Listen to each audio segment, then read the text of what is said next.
வணக்கம் நண்பர்களே. இப்போ நான் எங்கே இருக்கேன்னா, இப்போ எங்கள் ஊர் கிராமத்தில் வயல்வெளிக்கு வந்தேங்க.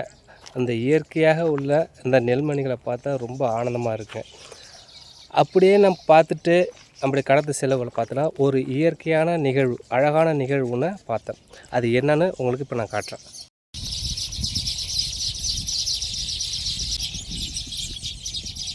இன்றைக்கி நம்ம எதை பற்றி பார்க்க போகிறோன்னா தூக்கணாங்குருவியை தாங்க. தூக்கணாங்குருவி என்பது கலைநயமிக்க தொங்கும் கூடுகளை கற்ற சமூக பறவைங்க. இந்த தூக்கணாங்குருவியோட வாழ்வியல் முறை, கூடு கட்டுற திறமை, அதோடைய உணவு பழக்க வழக்கங்கள் என்பதை இந்த காணொலியில் பார்க்கலாம். வணக்கம் நண்பர்களே, நான் உங்கள் வில்லேஜ் தமிழ். இந்த வீடியோ உங்களுக்கு பிடிச்சிருந்தனா லைக் பண்ணுங்கள், ஷேர் பண்ணுங்கள், சப்ஸ்கிரைப் பண்ணுங்கள். சுறுசுறுப்பாகிற இந்த தூக்கணாங்குருவி வந்து பார்த்தோன்னா ஒரு 15 சென்டிமீட்டர் நீளம், ஒரு 20 கிராம் எடை தாங்க இருக்கும். இதோட கழுத்து பகுதியிலையும் மாறு பகுதியில் வந்து மஞ்சள் நிறத்தில் காணப்படுங்க. தூக்கணாங்குருவிகள் பார்த்தோன்னா இந்த மழை காலத்துக்கு முன்னாடியே கூடு கட்ட ஆரம்பிக்கும். ஏன்னா அந்த மழை காலத்துக்கு முன்னாடியே அது இனப்பெருக்க காலங்கள் வருது. இந்த கூடு கட்டுற திறன் வந்து பார்த்திங்கன்னா அவ்வளோ ஒரு தொழில்நுட்பத்தோட அவ்வளோ ஒரு இனிமையான முறையை இதை கூடு கட்ட ஆரம்பிக்கும். இப்போ இந்த கூடு கட்டுறது வந்து பார்த்திங்கன்னா 2 ஆண்குருவியும் பெண்குருவியும் கட்டாதுங்க. ஆண்குருவி மட்டும்தான் கட்டும்.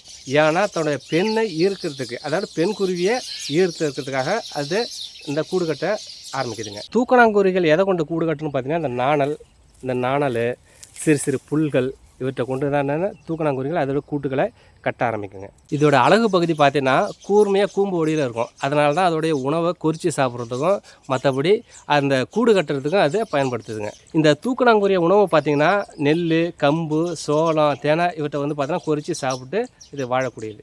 என்ன தான் இந்த தூக்கணாங்குருவி வந்து இந்த தானியங்களை சாப்பிட்டாலும் இனப்பெருக்க காலத்தில் இந்த குஞ்சு பொறிச்ச உடனே பார்த்திங்கன்னா அது பூச்சி புழுக்களை உண்ணும். அது குஞ்சுகளுக்கு கொடுத்து அந்த குஞ்சுகளை காப்பாற்றும். பார்த்திங்கன்னா என் கையில் இப்போ இருக்கிறது இந்த தூக்கணாங்குருவியோட ஒரு கூண்டு. இது கீழே ஊழ்ந்து கிடந்ததுங்க. சரியா, இது இந்த கூண்டு தான் வந்து பார்த்தா முழுமையாக கட்டப்பட்ட ஒரு கூண்டு. சரியா, சில நேரங்களில் பார்த்திங்கன்னா இந்த கூண்டு இன்னொரு மெத்தடில் இருக்கும். அது எப்படின்னு காட்டுறேன் பாருங்கள். அந்த இன்னொரு வகையான கூண்டு இதுதான். பார்த்திங்கன்னா 2 பக்கம் ஓப்பனாக இருக்கும். ஏன் இது ஓப்பனாக இருக்குன்னா இது ஒரு கைவிடப்பட்ட கூண்டு.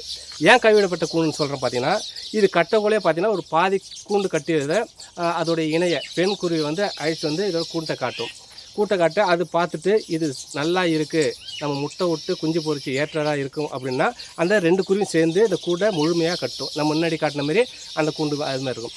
அப்படி இல்லை இது சரி வராது அப்படின்னு சொல்லிட்டுனா இந்த கூண்டானது அது கைவிட்டுட்டு போயிடும். போல் பார்த்தீங்கன்னா இந்த கூண்டில் அனைத்து தூக்கணாங்குருவி கூண்டுலையும் பார்த்தீங்கன்னா உள்ளார களிமண் இருக்கும். ஏன் களிமண் இருக்குது? நம்ம சின்ன வயசில் சொல்லியிருப்பாங்க, முன்னோர்கள் சொல்லியிருப்பாங்க, நம்ம தாத்தா பாட்டி சொல்கிறேன். இந்த கூண்டில் வந்து அது வந்து பார்த்தா நைட் நேரத்தில் வந்து இந்த மின்முனி பூச்சியை ஒட்டி வச்சுருக்கோம், அது வெளிச்சத்துக்காக அப்படின்னு சொல்லுவாங்க. அப்படிலாம் கிடையாது. அது மிக மிக தவறான ஒன்று.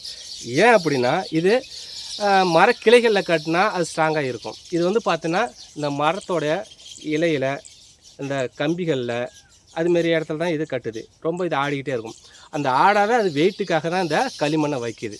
சரி, ஏன் அந்த களிமண்ணை வச்சு இது அந்த மின்முனி பூச்சை ஒட்டுது நைட்டில் அப்படின்னு சொல்கிறாங்க. அது தவறுன்னு ஏன் சொல்கிறேன்னு பார்த்தீங்கன்னா, இந்த மின்முனி பூச்சை வச்சா அது இருக்கிற இடம் தெரிஞ்சு அந்த பாம்புகள் மற்ற கொன்றுயிர்களை வந்து இதை சாப்பிட்டுடும். அதனால தான் வந்து பார்த்தோன்னா இது வந்து மின்முனி பூச்சை வைக்கிறது அப்படிங்கிறது தவறான ஒரு கருத்து. இது வந்து பார்த்தோன்னா அந்த கூண்டோட வெயிட்டுக்காக தான் இது வைக்கிறதுங்க. கூண்டை பார்த்தீங்கன்னா எவ்வளோ கலைநயமிக்க, எவ்வளோ பின்னல்கள் பின்னி இதோடைய வாய்ப்பகுதியை பாருங்கள். வாய்ப்பகுதியை பார்த்து பாருங்கள்.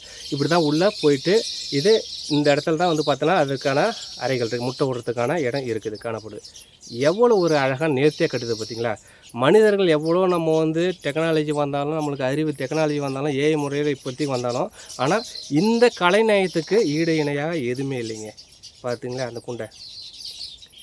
தூக்கணாங்குருவி பார்த்தோன்னா கூட்டமாக வாழக்கூடிய ஒரு பறவை இனம் தான். என்னதான் ஒரு கூட்டமாக வாழ்ந்தாலும் அது ஆண் ஒரு பெண் இணை சேர்ந்து தனித்தனியாக தான் தன்னுடைய வாழ்க்கையை ஆரம்பித்து தன்னுடைய சந்ததிகளை பெருக்குங்க. பார்த்தீங்களா நண்பர்களே, இந்த பறவைகள் 5 அறிவு தான். ஆனால் இருந்தாலும் எவ்வளோ சந்தோஷமாக தன்னுடைய வாழ்க்கையை வாழ்ந்து தன் இனத்தை பெருக்கி சந்ததிகளை பார்த்து எவ்வளோ சந்தோஷமாக இருக்குது. அதே போல் மனிதர்கள் மட்டும் நம்ம ஏன் அடுத்தவங்க மேலே குறை சொல்லிக்கிட்டு, அடுத்தவங்க மேலே பொறாமப்பட்டுக்கிட்டு, அவன் பெரிய இவன் சின்னவன், அவன் மேலே கீழே ஏன் இருக்கணும்? நம்ம எல்லாம் இந்த பறவைகள் போல் நம்ம அனைவரும் சந்தோஷமாக வாழலாம். வணக்கம்.